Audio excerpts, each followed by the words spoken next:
Welcome, and today we're going to have a little look at some star forts around the world, a beautiful building in Iowa, and we're going to talk a little bit more about the valves and drains that I spoke of in my video titled Valves and Drains on my other channel. And that dealt with this old map by Mercator along with the legends of the North Pole. And we are told that there was a giant black magnetic rock in the center of these four land masses, and that the waters drained at this point. And where did they drain? And these rivers moved inwards, at least two of them did, and two of them moved outwards. Not sure exactly. And in my video I was talking about floods, and we featured the floods in Venice, and also receding of ocean levels for days at a time. And when I saw such receding of waters, I couldn't help but think, where did the waters go? Lasting at least a couple moon cycles, no reason why the tides should not have returned. And I do suggest you watch that video if you're interested. But today we're not going to focus on the drain. We're going to focus on the source. And again, perhaps it's here. And of course I don't know. And when it comes to all of these subjects I speak of, I can only share my thoughts. I will never say that I know, only that I don't know. And I have no shame in asking questions. And really that's what we're going to do. And the last person to have visited this North Pole on the record is this Admiral Byrd. And he both visited the North and South Pole and gave us amazing accounts of what he saw. And he gave several interviews and talk of plans to return. And then in 1958, all exploration to the North and South Pole was halted. And all the nations signed a treaty agreeing to Antarctica being off limits. And why would they care? If it is what they tell us it is, just a chunk of ice, this alone piques suspicion. Very similar to a spot in the Grand Canyon that is off limits. Now, why would there be such a thing in a national park? And the off-limit areas are very intriguing. In the case of the off-limit area in the Grand Canyon, we're told of stories in the early 1900s that there were Egyptian artifacts found. So we have this story, and then we have a no-fly and no-access zone in present time. So very interesting. But before we get too deep, I just want to show you this Iowa State Capitol. And this was shared with me in a comment. Thank you. Very fascinating in the heartland of America. And this is actually said to be the only 5-domed capitol in the nation. And the building was said to have been constructed between 1871 and 1886.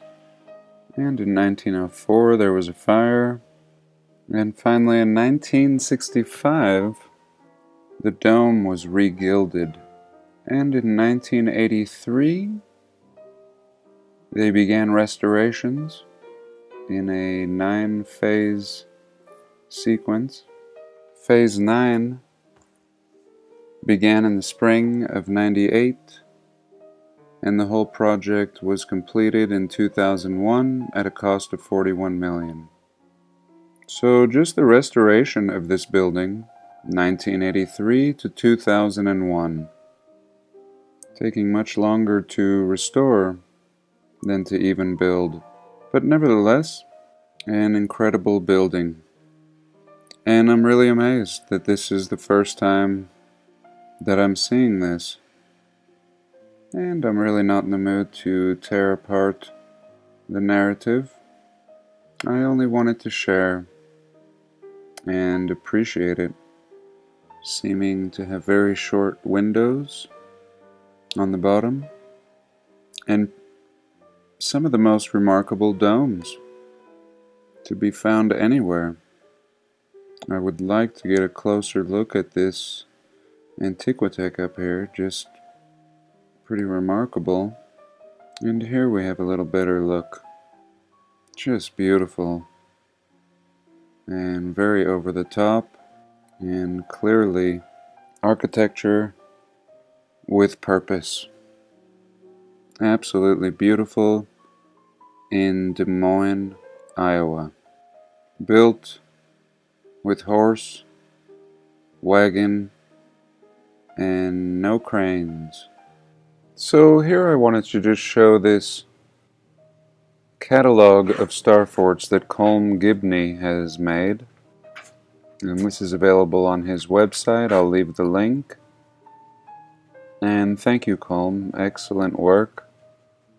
And I think this is what we need a lot more of.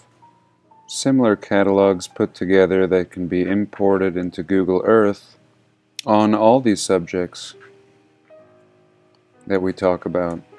And here I just wanted to start out with probably the most unlikely place I would expect to find a star fort, here in the New Mexico desert.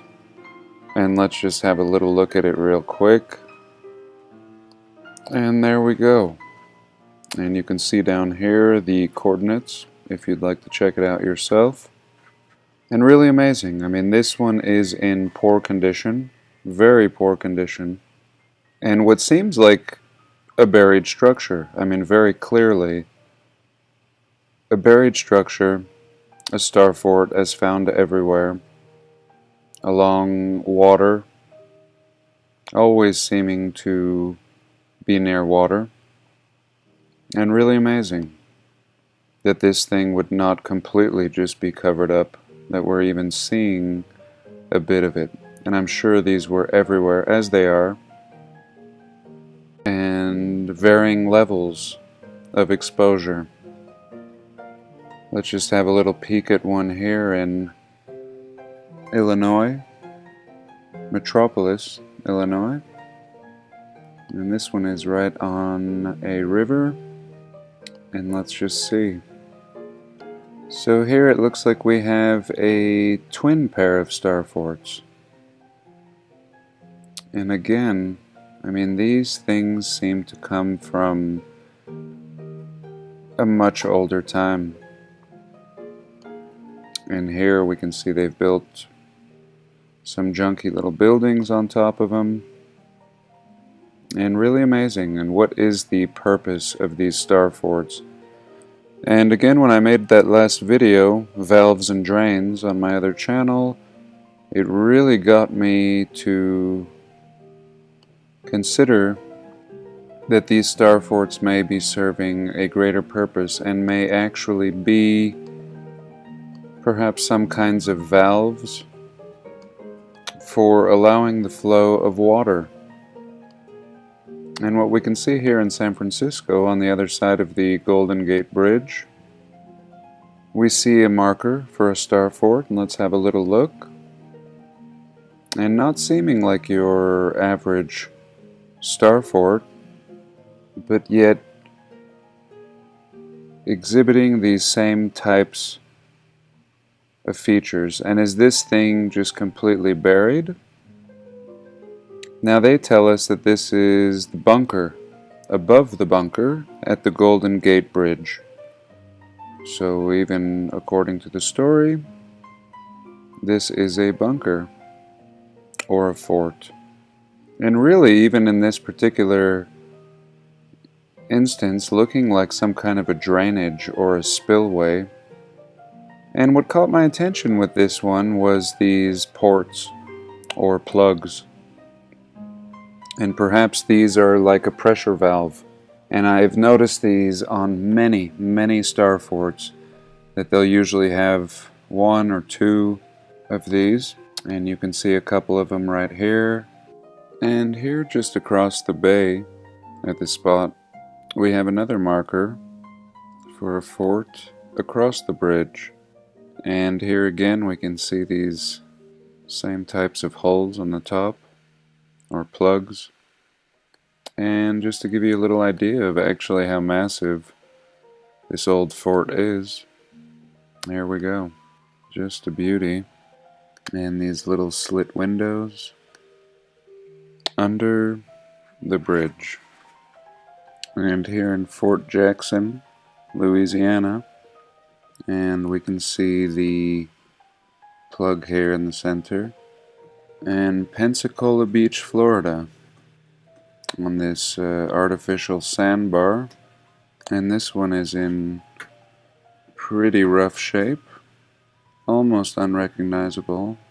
And here we can see the plug holes 1 and 2 in the fort. And here we are in Alabama, Mobile, Alabama. And how fascinating, amazing that this was even found. This thing just out in the middle of nothingness, and really fascinating. Really, really amazing. And we'll just pin that. And here's one in Havana, Cuba. And we can see the plug hole. And very grid-like, very advanced Cuban layout.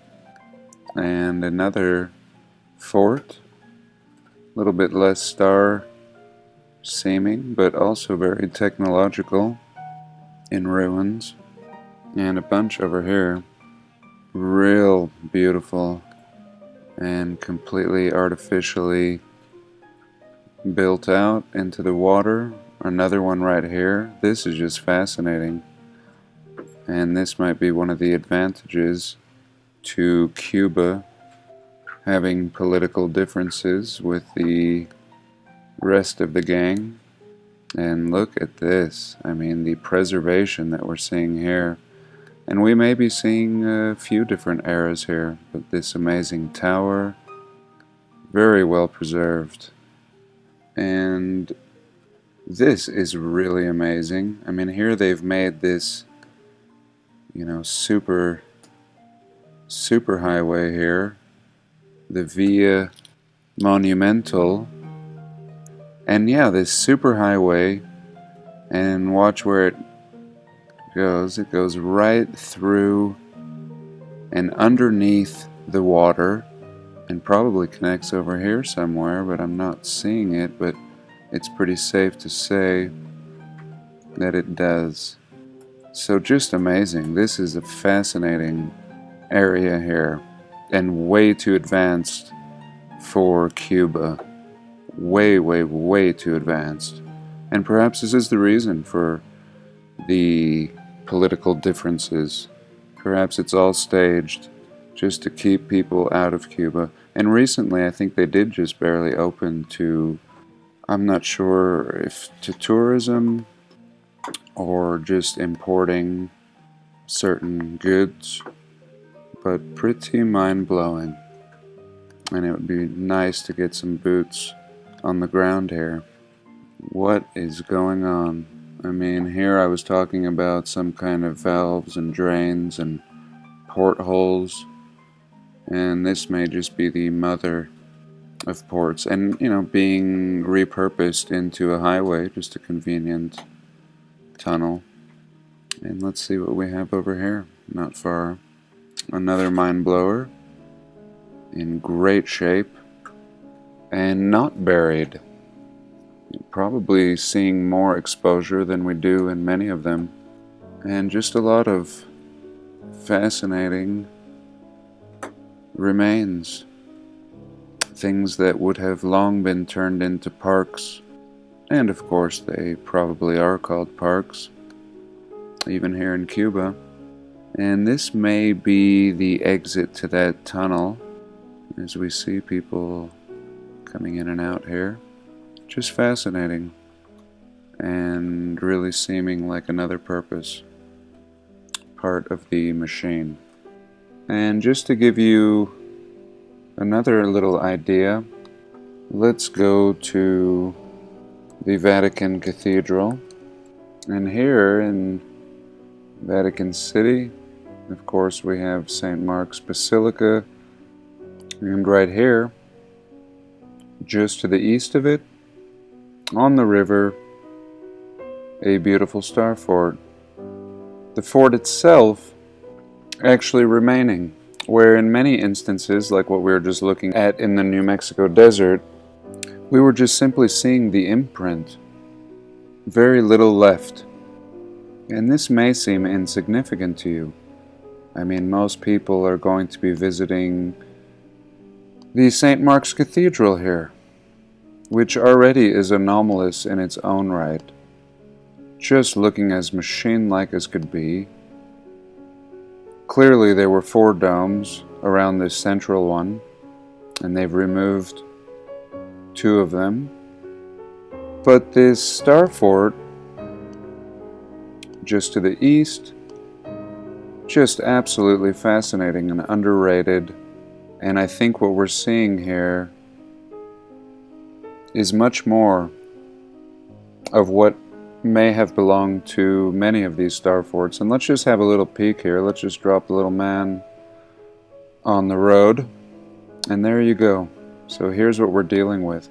I mean, today we're just really talking about the star forts themselves, but just this building. I mean, what is the story with this building?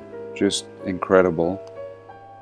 And if we look this way, we should be able to see St. Mark's. And again, potentially pressure valves or release points for the flow of water. And this one has been removed and concreted over. I'm not sure. Just exploring. Of course I don't know. But I do know that the story is not what we're told. And here what we can often see is around a star fort we'll have like another point. And let's just go back to this little star fort in New York. And here again a very damaged star fort, almost unrecognizable. But this one having some buildings. And notice this hole right here, and I've just marked it. Very interesting. Within the star fort. And let's see what else. This is in New Hampshire, and here is an interesting area. Now the star fort itself being almost unrecognizable in this particular case, but we still do see some old structures remaining. So very interesting. Clearly going underground and very damaged. And this looking like just a fascinating area to explore. I'm not sure if someone has purchased this area and is putting a house up, but I would really love to explore this. And what are we seeing? Again, holes off to the side. And if you had a pipe or some kind of valve, you would want to protect it. And something circular would be susceptible to damage. But something star-shaped would be your ultimate defense for whatever it is you were trying to protect. It could take much more of a beating. And even a lot of these water towers that we've looked at, again, you know, seeming ridiculous in one way to even call them water towers, especially when they look like castles. But what if it did have some kind of role? And here's a water tower. And what can be said about a water tower like this? Absolutely amazing, and not seeming like a water tower at all. And perhaps it was repurposed into a water tower, utilizing the elevation, and not sure what the construction is. The resolution is not so good. Almost looking like brick, I'm not sure. But the massiveness of this tower, and here let's just have a little look at these people at the bottom here. The St. Louis Waterworks. So there we go.